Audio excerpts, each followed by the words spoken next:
You sort, and then I'm going to jump on one of the other ones to make sure everybody.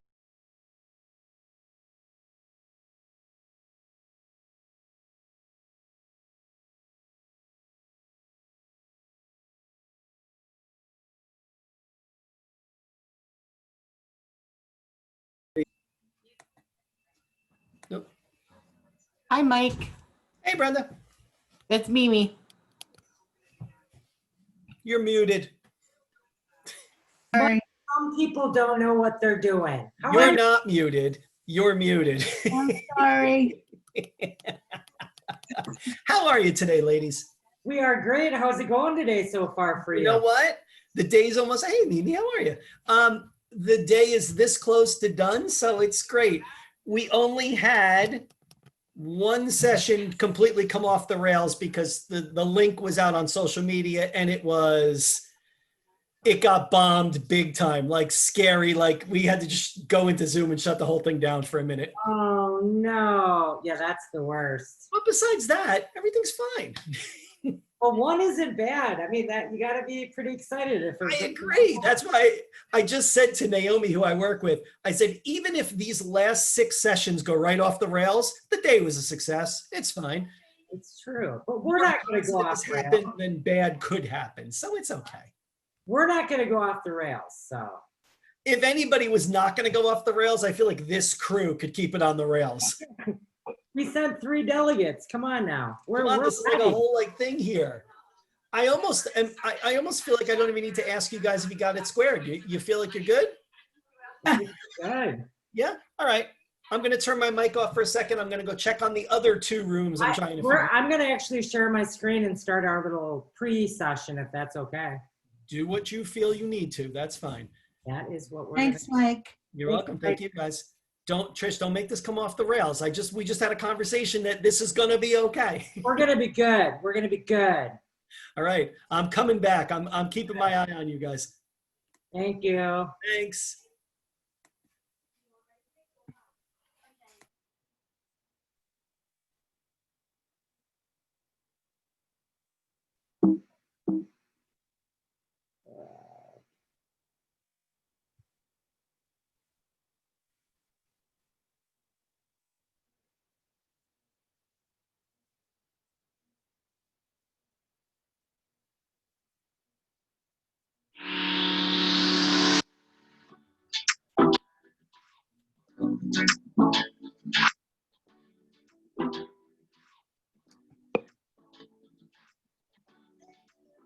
Not coming through.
And the abrupt stop. Hello and welcome. We're really excited that you guys are joining us today.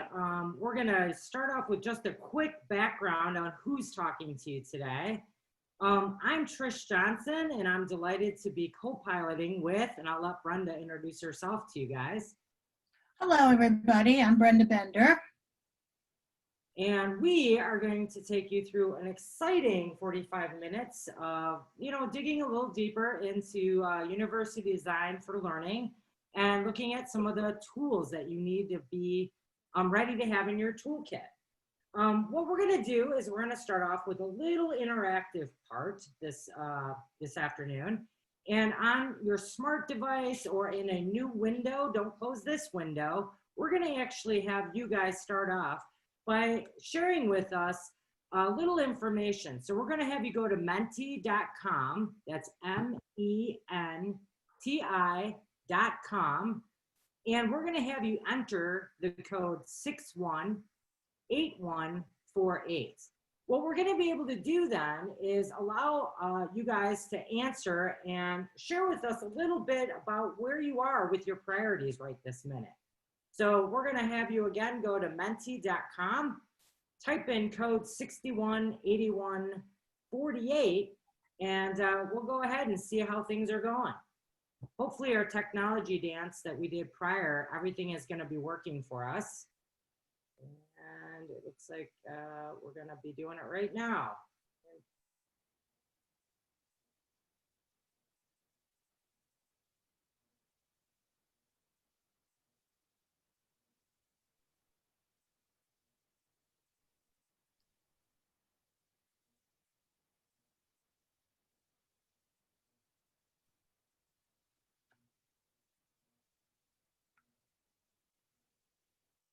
And our technology is not being our friend today, it looks like. But we were going to have you guys, maybe in the chat window, you guys can type the number that represents the one that's most pressing to you guys right now in your top current priorities. So I'll have you go ahead and do that. We'll give you just a second to take that under your wing.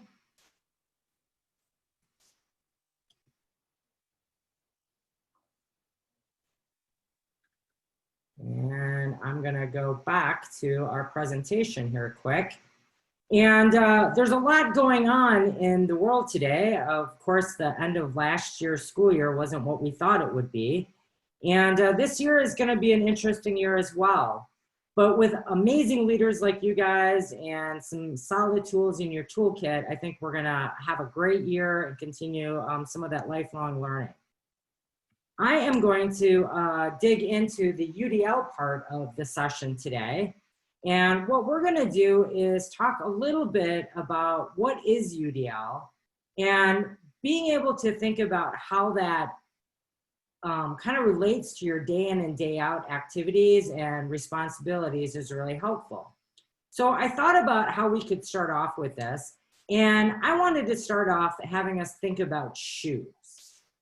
Now, we all have different shoe size, and if you could go ahead and type in the chat window your shoe size, we can get a feel for what size shoes folks are wearing these days. So let's go ahead and take a look at the different shoe size that you wear.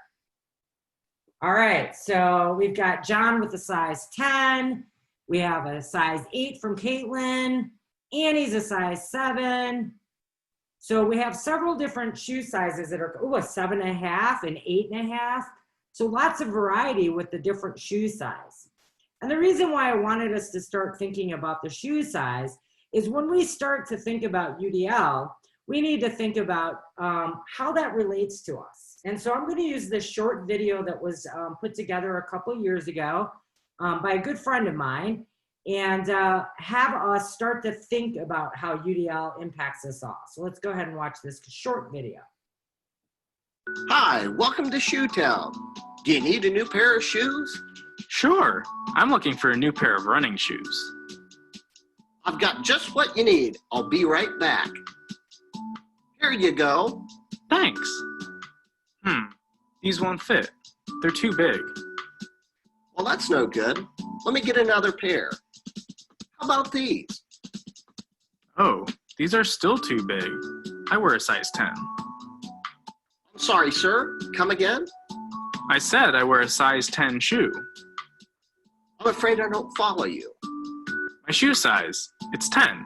You know, like the size of shoes I wear? I'm afraid you must be mistaken, sir. All of our shoes are the same size. Here, let me get a different shoe. Is it going to be the same size as the first pair? Well, of course. This isn't going to work. I think I'm going to go. Wait, we got a new shipment coming in.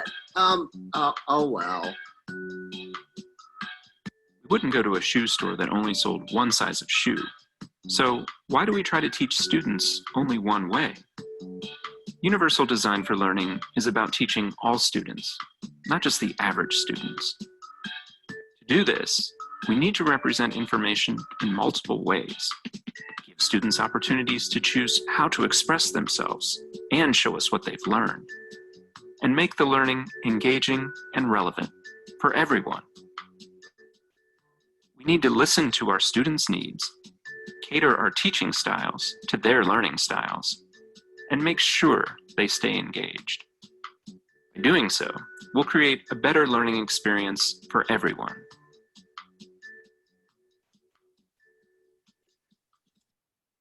And so we had a quick snippet of what the shoe size relates to, because we know that our students come from different backgrounds with different abilities, and everyone has a different learning style. And so I actually went ahead and grabbed from the New Jersey Department of Ed website some of your icons that talk about how important it is to provide that multiple means of engagement. And that's really important because that gets to the why students are learning. It stimulates their interest and keeps them on the hook. And then we also talked about and learned a little bit about why multiple means of representation is really valuable. Many of us enjoy reading paperback books still today, while other folks like to get their e-readers out. So there's a lot of personal choice that we have. And so providing the information in lots of different ways is really critical to UDL. And in this current situation where we may be pivoting from in-classroom to remote classroom to back and forth, it's even more important that we provide our information in a digitized way and in multiple ways. And that connects us to the action and expression. And so that's where we're going to differentiate the ways that students can express what they know by different ways, maybe a video, some are going to write it, some are going to tell you. And all of these things tie into a very successful UDL experience. I grabbed this comic also off of the New Jersey Department of Ed's website because I think it speaks very clearly as to why all students can benefit from these tools. If you go ahead and take just a second to read this, it doesn't seem silly to us to think about the ramp being used by all of us, but for some, this isn't something that comes naturally. And so we're going to continue to try to architect an environment and a toolkit today that really helps you take and think differently about how you provide information to all of the students out there. Many different ways you can introduce UDL to your classroom, even virtually. And here's a couple of ideas on how you could start off if you're not already doing this in a UDL environment. I mentioned the use of digital materials whenever possible. Gives a lot more flexibility for students, being able to offer choice in how students can demonstrate their knowledge, and having technology with flexible options so that it can meet the diverse learners that you have. These are all really critical ways that you can introduce a UDL approach into your classroom. So now that we've talked a little bit about what UDL is, we need to help you develop your toolkit. And today you're going to find that we're going to give you a lot of ideas on how you can go ahead and get your toolkit going. We do know that having a way to provide grade level material is really important, but also allowing students to have access to their curriculum, having their parents understand what the needs are of their students or children is really important as well. And so what we're gonna do is we're gonna dive into a couple of tools and connect it back to UDL. So you're gonna see that we're gonna be diving into a couple of the student tools today with Snap&Read for Google and Co-Writer for Google today, as well as diving into one of our teacher tools, because we can't forget about you guys, and that's through a tool called Quizbot for Google. And I'm going to go ahead and turn this over to Brenda, who will also try to help give you a couple of e-learning tips while we're going through, because we know that's on your mind right now. Brenda, why don't you go ahead and take it over? I'm going to stop sharing my screen and let you take it over. All right, Trish, thank you very much. All right, I hope everybody's good out there today. Does everybody see my screen? We do, Bree. Awesome. Thank you so much, Trish. So I want you to think about how students are getting their information if they're doing e-learning today, whether it be at home or at school. Many school districts are using learning management systems. And what you're seeing on my first screen here is Google Classroom. I want to take you through as though a student is getting an assignment through Google Classroom, but just know that we work with Canvas and Schoology just like we would with Google Classroom. And so if we want to get students involved or engaged with different file formats, this is a great way to do that through these learning management systems. So today what we're going to do is we're going to learn about Martin Luther King. This is an assignment through Mr. Gonzalez, and we're going to learn about Martin Luther King, and he has provided 3 different file formats. He's provided 2 websites and a PDF. So I want you to think about the different types of students that may be in their classrooms or at home with all different learning needs that they need. So we're going to go through that together. So the first one here is Martin Luther King, all right? I am going up here to my right-hand corner, and I need to read this. So what I'm gonna do is I'm gonna introduce to you Snap&Read Universal, our text reader that has supports built into it. I am on a MacBook Pro working in the Chrome browser, and you can see right now to the right is our simple toolbar. We made it very, very simple so that students can pick this up really fast. Believe me or not, they do. It's the teachers that are a little slow, but they get it. We have to make it simple so that they have access to things.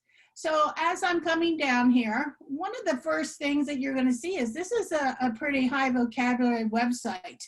And one way I can find out is if you notice up here in the right-hand corner, of Snap&Read, the extension. I don't know if you can see it, it's really tiny, but there's a number 9 on there. It's telling me as a teacher, this is 9th grade material.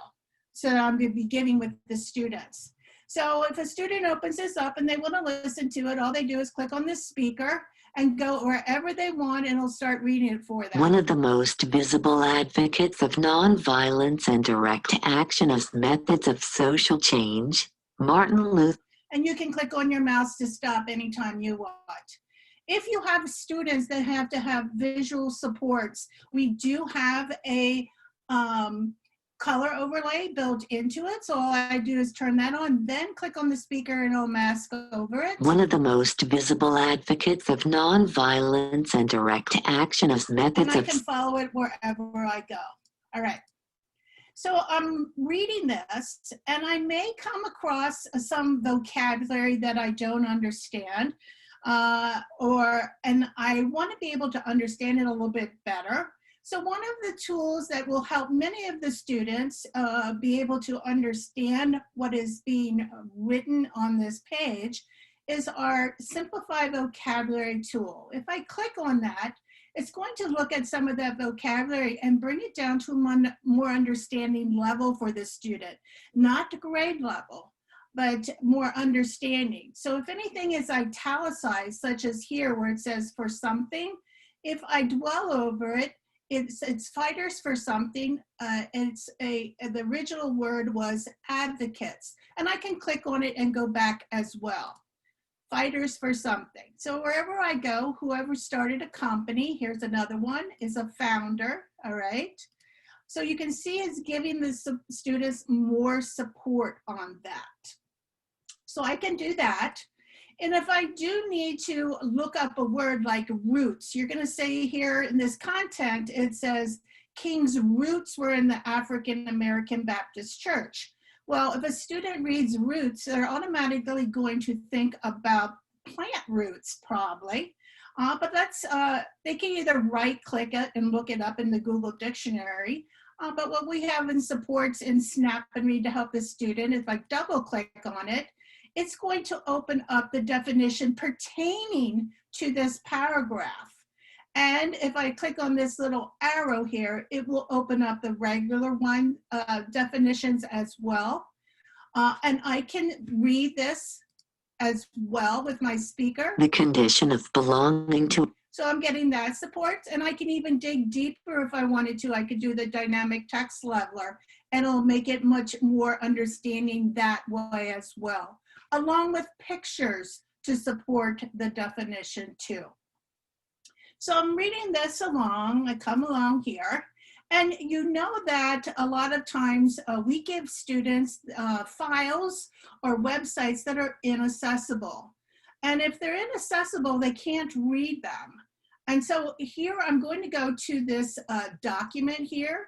It's just a regular doc, and this is a picture, and I can't highlight this text. So it's inaccessible. So how am I going to read it? How is the student going to be able to read that? So what we have to help that student, no matter what type of text they come across, is our screenshot reader. And that's right under the speaker. If I click on that, I can grab that text and it will read it for me directly. I have a dream that my 4 children will one day live in a nation where they will not be judged by the color.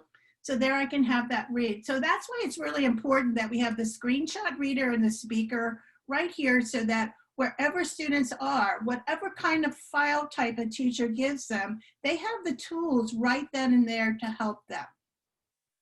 So we're reading along, and then we're probably supposed to be gathering information for to write a paper or whatever. So if I come back to this website, I do have the ability to come down here to the right-hand corner and open up this little outline. A lot of people call it the garage. They're opening the garage. And so now I have the ability to start gathering information that I think is important. Well, I think he was an advocate for nonviolence and direct action methods of social change. I'm going to highlight that and use my capture text. Click on that and it comes right over into my guide. And so I think as I come down here, I think, oh, he married Coretta Scott in 1953. I think that's important. Also, you want to make sure that you let students know, hey, you're getting text from a source, so you don't want to plagiarize. So you can have students be able to write in here into the box and write their own sentences pertaining what they highlighted.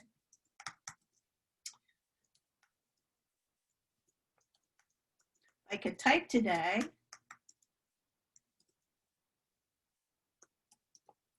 And then I have the ability to go in and indent. So there I have supports. Now there's a lot of students who do not have any idea how to capture information, what to look for. They stare at the text and they don't know what to do. So we do have evidence-based strategies built into the program to help those type of students. If I click on these three little dots up here in the right-hand corner, you're going to see all these evidence-based strategies or templates to help them. Whether it be a cause and effect, a book report, a simple KWL. If I click on that, it brings it in and it gives me purpose of how to keep going for students of gathering their information. Now, I'm working off a website, but I can go to a PDF because my teacher gave me a PDF. If I click on this PDF of Martin Luther King, Snap&Read follows me here. And I can gather information from this as well. So if I highlight this here where he was born in Georgia in 1929, click on it, it comes over. And as I'm gathering this information from all these resources, the sources are there for me as well. It does it for me automatically. So I guess some of you are probably saying, oh, I needed that when I was in college. I hear that all the time, but it's there for you. Just wanted to make sure. Now, again, think of those students, all the different types of students in the classrooms. You may have some students who are ELL as well. How do we help those students? So we just go up to Snap&Read, click on the icon, the extension, and go to options. And you're going to see all the languages that are here to support the students. All my travels, I've come across so many languages. Most of the time it's Spanish or French. I've come across Gujarati, all different types. Well, there's over 100 languages here. And so let's go get Spanish. And so I go and click on Spanish. I go back to my website, and now I'm going to have a language support. So if I'm an ELL student, I'm trying to read this in English. I do try to use my dynamic text leveler. Okay, let me close this up. My dynamic text leveler. And wherever it is, you know, if it was advocates, if I click on it a third time, it will put it in my own language and read it that way. So I click on the speaker. One of the most visible Luchadores por algo. of non-violent. Real simple. And then if I wanted to, I could just get a paragraph and click on the language. Wait a minute, I'll click on the language. And now I'll put it all in my language. So now we're helping those students as well, wherever they're at too. So we're gathering the information, okay? We started putting everything together. And then if students are trying to write a paper, they're either going to open up a Google Doc, just like I had here, and be able to start writing again and bringing their information over. So if I put things in my own words, all I do is drag and drop. We don't want students to be able to have to rewrite again because they hate that. And if I put things in my own words, I can do that. And if I need to bring my sources over to, I have the ability to do that. So just think about having these simple tools in the toolkit to help the students wherever they're at. Snap&Read will pretty much go anywhere students want to go, or whether files or websites that teachers give them. You do have to watch when you get to some publishers' websites that they block supports out of their own website. So sometimes maybe Snap&Read will not be there to help them, but the majority of them are there for them. So any questions about Snap&Read so far? So no questions in the chat window, which we'd be happy to answer. And so far, so good, Brenda. You're doing great. You're building our UDL toolkit real well. All right. So one more thing that I wanted to make sure that you all know, if teachers are giving PDFs to students, which they are, okay, all the time, they're there to help annotate for the PDFs as well. They get worksheets, they get all different kinds of things. And remember, PDFs are not all created equally. So if you can highlight the text, that means you can click on the speaker and use it. But if you can't highlight the text, then you would use your screenshot reader. Want to make sure that you are aware of that. But as we're reading this PDF, I have questions here I need to answer. So let's do some annotation. Over to the left here, you're going to be a circle with a little pencil. I'm going to click on that, and it's giving my annotation tools. The first one is a T, which stands for text. Let's enter text. And I've seen who is in our group, and I've seen Karen sitting in there. Hello, Karen. How are you doing? I haven't talked to you for a while. And so there you are, her name's Karen in there. So I can write anywhere on this PDF.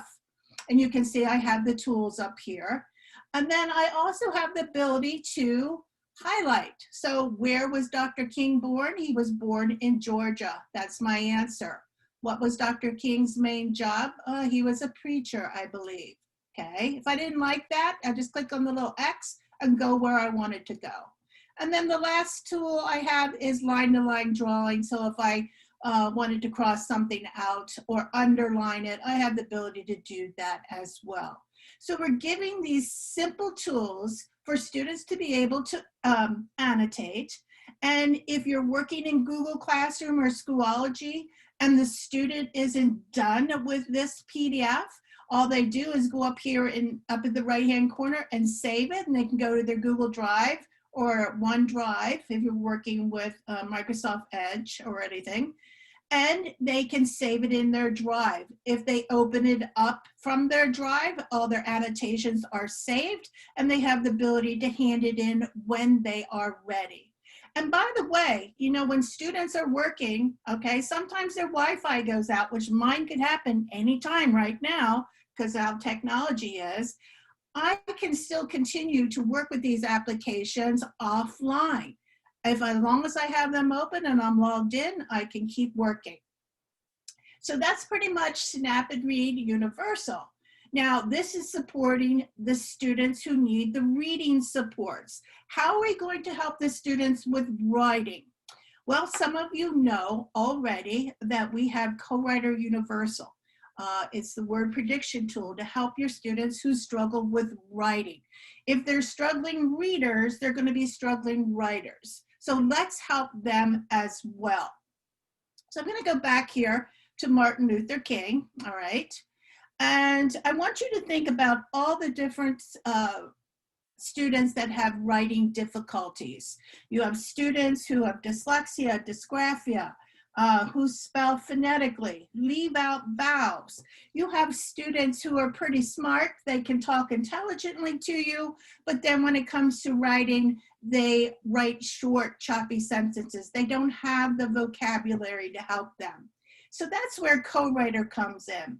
So I'm going to click off my Snap&Read and turn him off. And then I'm going to go and launch Co-Writer, which is sitting right beside it. I always have Co-Writer and Snap&Read together. They're like two peas in a pod. And I'm going to turn it on. So right there is my little window. And I can move this window wherever I want. All right. And for those who do not know word prediction, I'm just going to write a simple sentence that students may struggle with if they spell phonetically. And just an FYI, I want you to make sure that you know the difference between word prediction and word completion. A lot of you probably have an iPhone out there, and I'm pretty sure pretty much all of you text somebody, and then when you looked at what you said, it was something else. And it goes, where'd that come from? So what's happening on your phones is called word completion. It's trying to complete what you're writing, but it's not always grammatically correct. Whereas co-writer is based on linguistics and grammar of each individual root word. And so it will try to bring up the correct grammar for the student. So I'm going to write, you can see the comes up already. So I can hit the letter T and you can see all the T words come up. Or if I want to make the selection, I can go over the word to hear it. I can choose it with my mouse, or I can use the numbers that are on my keyboard that coincide with the word. So I'm going to hit the, and I want to say the quick, and I'm going to spell it quick, K-W, and you can see right away, so if I'm a struggling student, I'm going to dwell over the words and listen to them. Quick. That's what I want, the quick. Quick. Red, and I'm going to write red, R-D-E. And the reason why I did that is because we have the students who are dyslexia and write that way. And guess what else I have here? In the window of my co-writer, I have the Open Dyslexia font to help those students. So let's give them the tools to help them so that they can be successful right out of the get-go. The quick red. Red.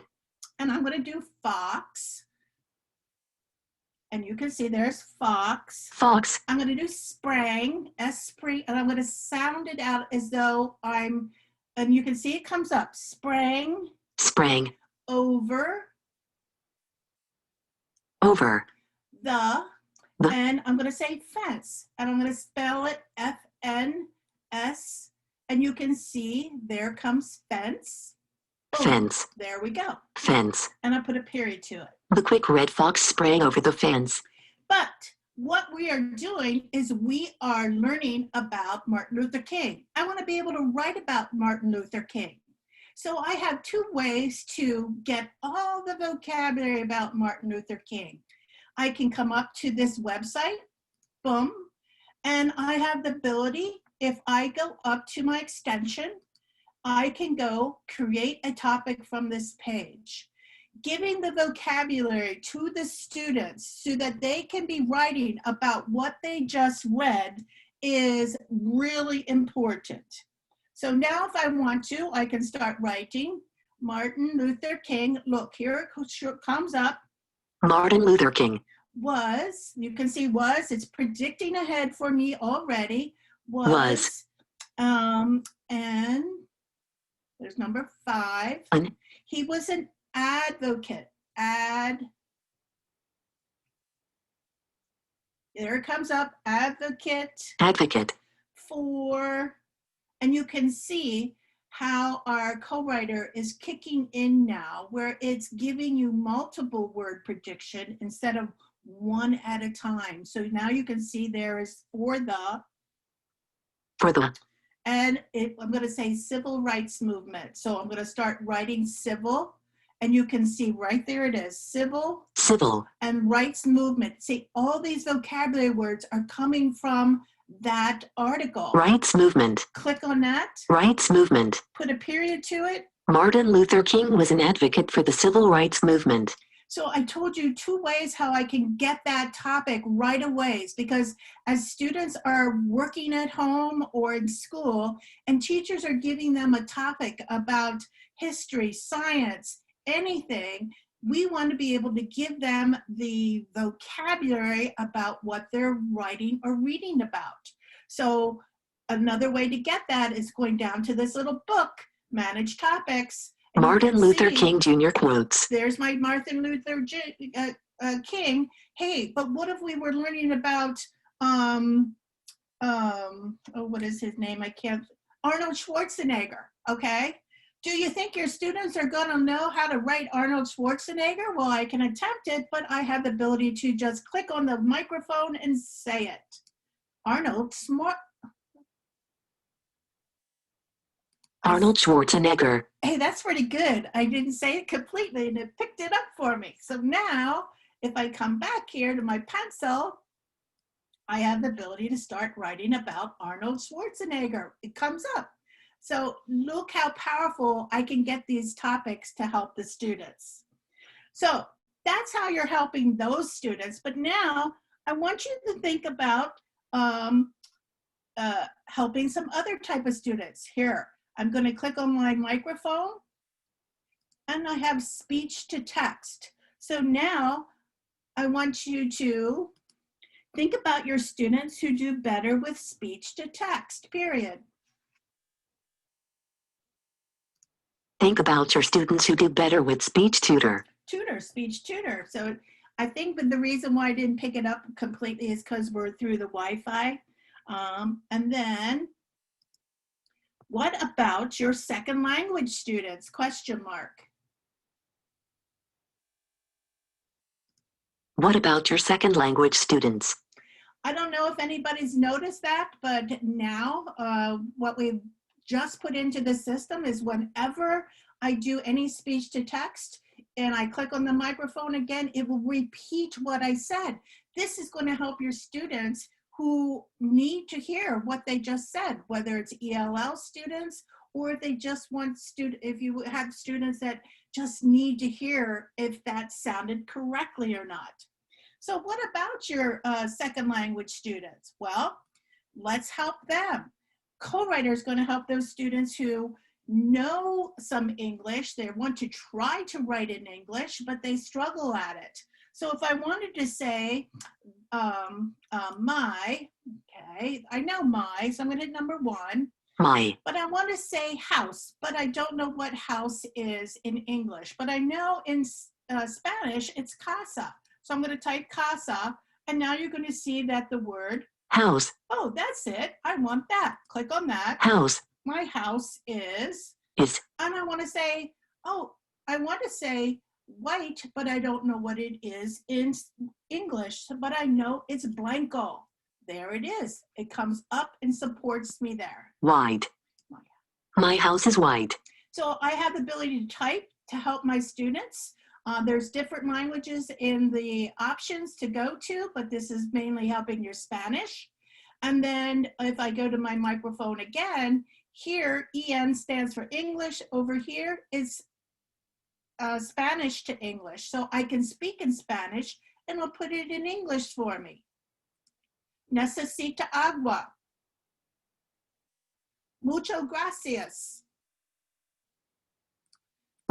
So you can see how that works to help those students. So I'm writing in a Google Doc with co-writer, but I can go anywhere. So just think wherever your cursor goes, whether it's Google Slides, whether it's Penzu, anything. Let's go back to that PDF that I was working in. Here's that PDF, all right? And I want to enter some information, so I can click on my box here and let me get my text box. And now you can see co-writer follows me, okay? And I can start typing about discrimination. Notice what's coming up. It's picking up the vocabulary that's on this PDF. Wow, giving the students the tools and the vocabulary to help them wherever they go. So think about that to help your students. Those are 2 key tools that students need to have in any of their toolkits for UDL across the board to help those students. So those are the tools to help the students with their reading and writing. As a teacher, I want to know if these tools are helping my students. So in the background, there is data being collected that you can see, and I want to share that with you right now. So I'm going to click off my co-writer. And this is my teacher, Juan Gonzalez, and he is looking at Snap&Read, and I have the ability to, as Mr. Gonzalez does, view the reports.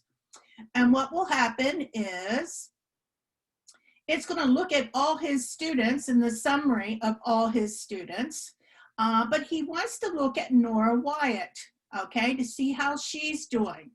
And what Snap&Read does, it allows the teacher to not only see how many words she's reading and how long, and we can also look on a certain time period, whether it's a quarter or a half a year or whatever.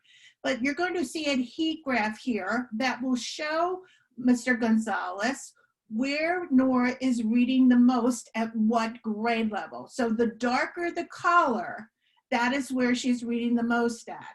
So if she's in 4th grade, she's doing pretty good. But if she's in 11th grade, she's not doing too good.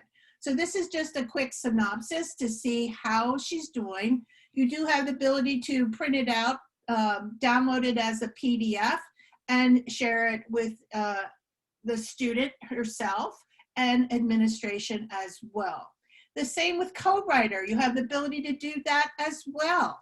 So now I can go into the reports, see all my students that are using co-writer. Let's pick on Nora again. Not only are we seeing how many words she's written, but how long, but what type of words. This is really important because you want to see what academic words she's writing, what transitional words or important words she's writing. I like to always show transition because transition words are supposed to be used more and more on state testing. That's what they're looking at. So how am I going to help Nora be able to write more transitional words? I'm not doing very good with Nora right now because if there's 229 transitional words and phrases and she's only written 6, I need to help her, really. And so if I do, I can go over here where it says the words not used, and I have the ability to get a word wall, copy and paste, give her suggestions to write sentences with certain words or phrases. And you also have the ability to download this information as well to help the students. Any questions on co-writer so far? You're doing good. You got a big 5 minutes to go, B. Okay, so let's help the teacher. All right. So how do we keep track of students' progress as you're teaching a certain topic? So if I go to this Martin Luther King website, I wanted to go to another one. Hold on a second. Let's get this one here. This is the other one that we were supposed to be reading. I didn't take both of them. So if I was learning about Martin Luther King and I was teaching the students and I wanted to really focus on some vocabulary to make sure that they're understanding the vocabulary and the content of this paragraph, Quizbot is going to come in and help me. Quizbot is a teacher tool. It allows the teacher to quickly get information to see if students are comprehending and understanding what she's teaching in the classroom right then and there. So Quizbot is up here. And I have the ability to go create a quiz from selected text. So let's go get this text, boom, okay. And I just click on it. And what's going to happen is going to, all right, it's being hold on a second. Let's try it again. Ooh. Let's do the whole page. We can do the whole page if we want. And now it's going to create a whole quiz. It's going to create it in Google Forms. And if I was doing this by hand, it's going to open anytime now. If I was doing it by hand, I'd still be writing, okay? And so over here is what one of the tests look like, one of the quizzes looks like. And so it has the ability to bring in comprehensive questions for me. So it's doing this automatically. What does the word activist mostly look like? Here it comes up. See, here it is. But I had a nice one over here that I created already. But see, because the internet is taking so long. So I have the ability as a teacher to go in here and import questions, add a title, add an image, even a video. And I can create these questions as UDL to support my different levels of students. I can make it more difficult or less difficult, save it, and then give it to the students through Google Classroom or whatever management system you're using. And so this would be the view of the student, all right? I do have the ability to send it either by email, a link, a shortened link, and I can send it to anybody within my classroom. Real simple. So those are the tools, not only for your students, but your teacher as well, as we're working in this e-learning environment for UDL. Okay, questions? Wow, you went really super fast, Brenda. Oh, did I go too fast? I think you. Oh, it was great. It was a quick 45 minutes, so great job. Okay, so I'm coming back to you now, right? Right. So we'll take in and answer any questions that you guys may have. I did go ahead and put in the chat window for everybody a link to a Google form. If you want some additional information, some e-learning tip sheets that we have, parent or caregiver tip sheets that we have, we'd be happy to provide those to you. And if you want to learn a little bit more about these tools or get access to any of these tools that Brenda went over today, if you want to just go to that Google form and fill out your information, we'll make that happen. So we know we're at the end of our time. Brenda, anything you want to add? No, I just appreciate everybody attending. I see there's some people I know in the group already. The other people I don't know. It's nice presenting to you. If you have any questions, feel free to give me a call anytime. Excellent. Well, thanks everyone. We hope you have a great day. And again, that access for more information or get access to one of the tools you watched today is in the chat window for you guys. Bye-bye.